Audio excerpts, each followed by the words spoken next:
cattle die, and kinsmen die, and so one dies oneself. But the only thing that doesn't die is the fame of a dead man's deeds.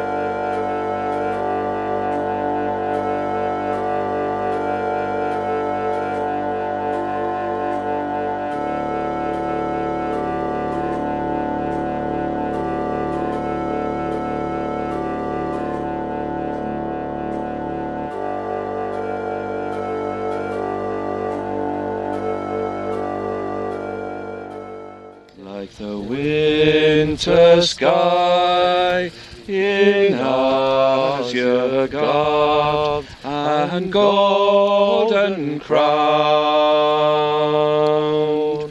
the gods of Valhalla sit enthroned. Within the doorway stands each noble known, together bearing dates, rune-written shield. They made laws and chose life for the children of ages, and weed for men. Odinism, it gives us a meaning and direction and a purpose, and it helps us to understand our purpose here. As Odinists, we can see that we have advanced far in the fields, in the material fields of science and technology, but it's also quite clear that what we have gained in this area of knowledge, we've lost perhaps tenfold in wisdom, spiritual insight.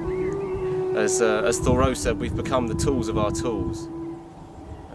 And Odinism can help to change that. You know, it can provide a vehicle from which we can bring about a personal and collective evolution for our folk. It was whilst living and studying in London that I first came to Odinism. Really, I became heavily disillusioned with the mainstream way of life, the cosmopolitan society, and just basically a rootless existence where the multicultural morass sort of strips away our own folk from any of their birthright and heritage, and we're just drifting and rootless.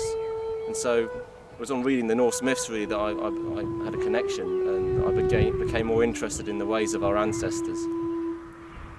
And also through reading Tolkien, that really enchanted me. I mean, the man himself had a great love of our ancestors and their ways. It's clear to see that.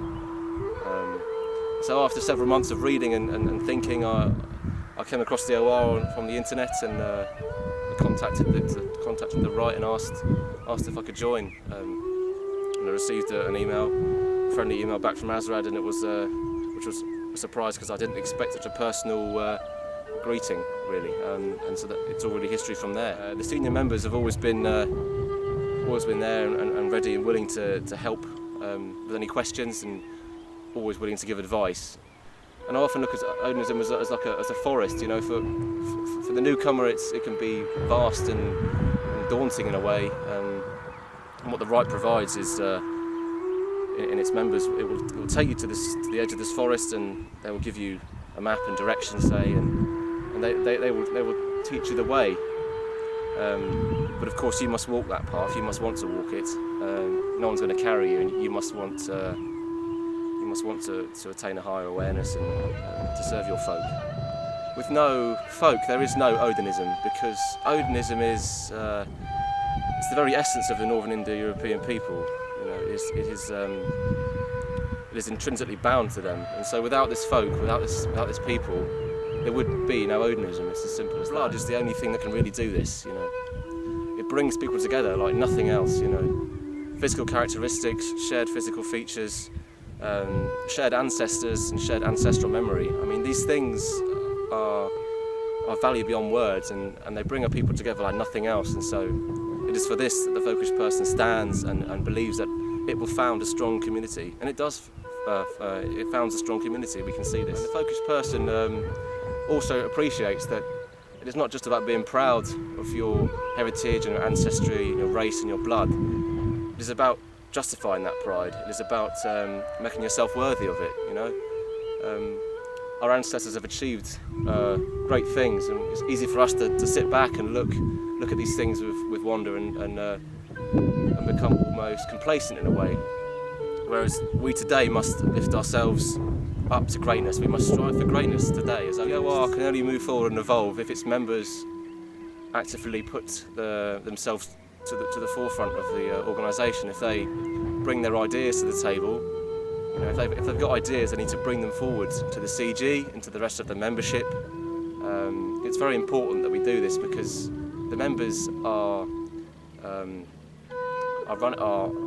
the driving force behind our movement, and if they've got a good idea, they should bring it, and it should be considered. And this is how things such as Acorn Hollow and I think Acorn, the OR Kids Briefing, which is the children's magazine which appears in the main journal. These things were ideas that people had because they wanted to help their children, and now they're as much part of the OR as anything else, like the Guardians and Prison Affairs Bureau. People wanted to see something being done, and they got up and did it. That is how we would advance, by people getting up and doing things.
Sustain us through this dark time.